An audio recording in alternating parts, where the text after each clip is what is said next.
I am going to read the Bible. Beginning. In the beginning, God created the heavens and the earth. The earth was formless and empty.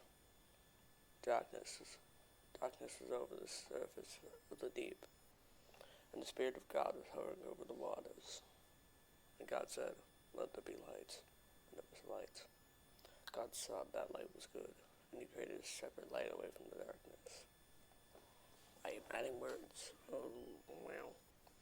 God called that light day, and He called the darkness night. Eventually, and there was evening, and there was morning of the first day. Let there be a vault between the water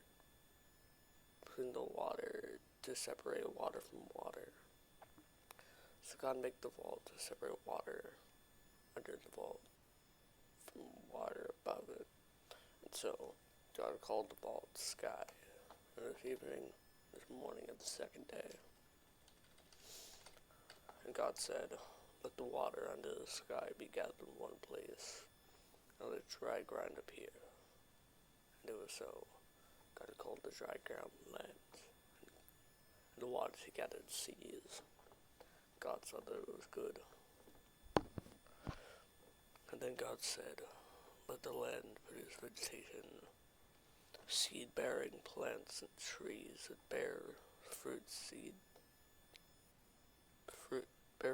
seed in it, according to the various kinds." And it was so. The land produced vegetation, plants bearing seed according to their kinds, and trees bearing fruit with seed in it according to their kinds. And God saw that it was good. It was evening, and it was morning, the third day. And God said, "Let there be lights that fall to the sky to separate the day from night, and let them serve as signs to mark sacred times, and days and years. And let them be lights in the vault of the sky to give to the earth." And it was so. God made two great lights, the greater light to govern the day, the lesser light to govern the night. He also made the stars. God set them in the vault of the sky to give them to the earth, to govern the day and the night, and to separate light from darkness. And God saw that it was good. There was evening, and there was morning, the fourth day. And God said, sorry, intermission. And God said, "Let the water teem with living creatures, and let the birds fly above the earth across the great vault of the sky." So God created the great creatures of the sea, and everything living in the water's teams that move around in it, according to the kinds of a winged bird. According to their kinds, and every winged bird according to its kinds. God saw that it was good. God blessed them and said, "Be fruitful and increase in number, and fill the water in the seas, and let the birds increase on the earth." And there was evening, and there was morning, the fifth day.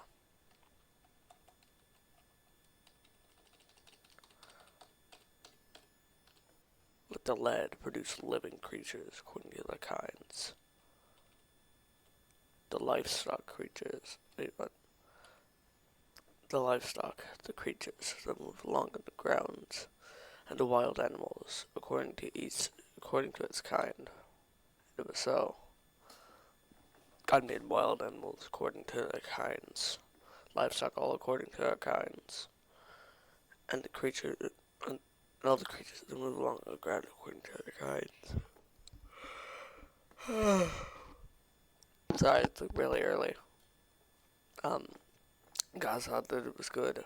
God said, "Let us make mankind in our image, and our likeness, so that it may rule over the fish in the sea, the birds in the sky, over the livestock and all the wild animals, and over all the creatures move along the ground. So God made mankind in his own image.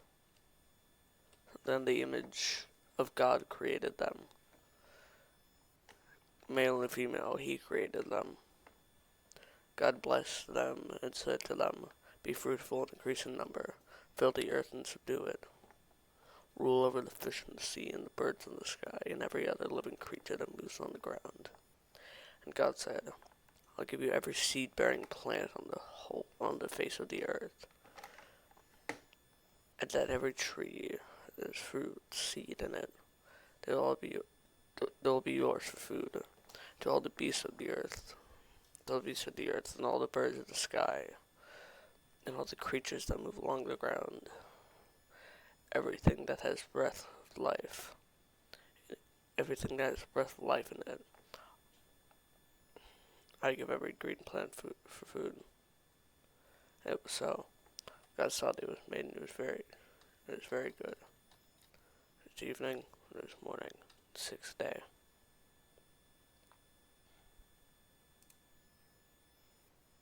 How long was that? Hold on. Like 6 minutes. I get some more. How about Genesis 2? Thus the heaven and the earth were completed in the vast arrays. The seventh day God finished the work he's been doing. So the seventh day he rested from all his work. God blessed the seventh day and made it holy, that he rest from all the work and the great he has done. That's why, like, the seventh day is Sunday.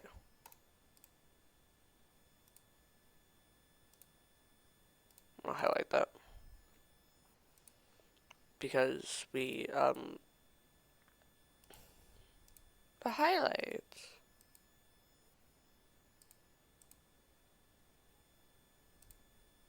Oh, come on. This is the account of the heavens and the earth. To when they were created, the Lord God made the earth and the heavens, and no shrub yet appeared on the earth, no plant had yet sprung up. For the Lord God had not set rain on the earth, and there was no one to work the ground. But streams came from the earth, and watered the whole ground. The God formed a man from the dust of the ground, and breathed into his nostrils the breath of life, and the man became a living being.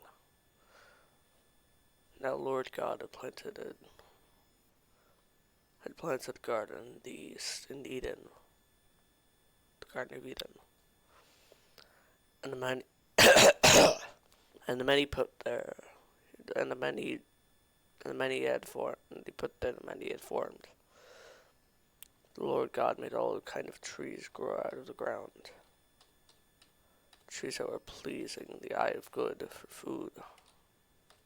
In the middle of the garden were the trees of life, and the tree of knowledge of good and evil.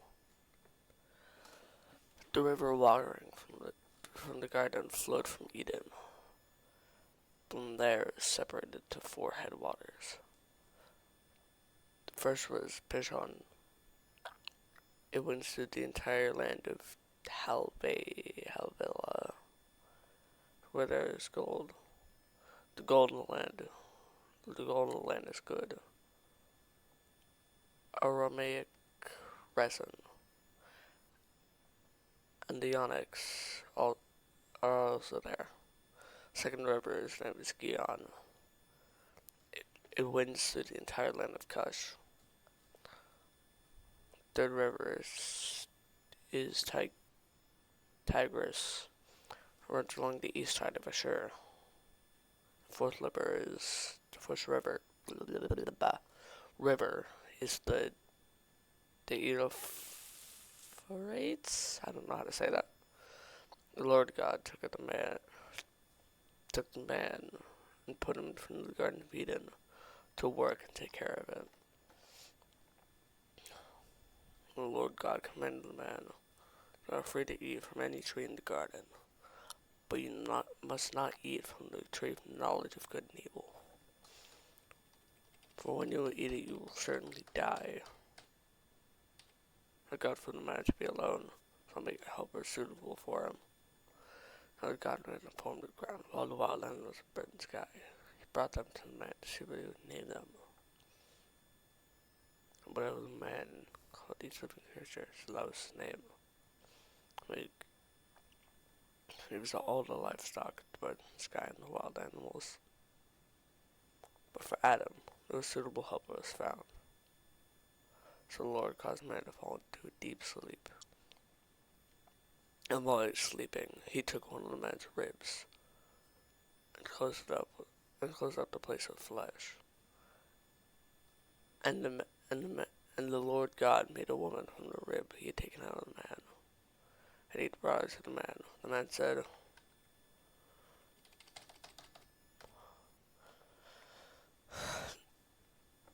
"This is now the bone of my bones and the flesh of my flesh. She shall be called woman, for she was taken out of man.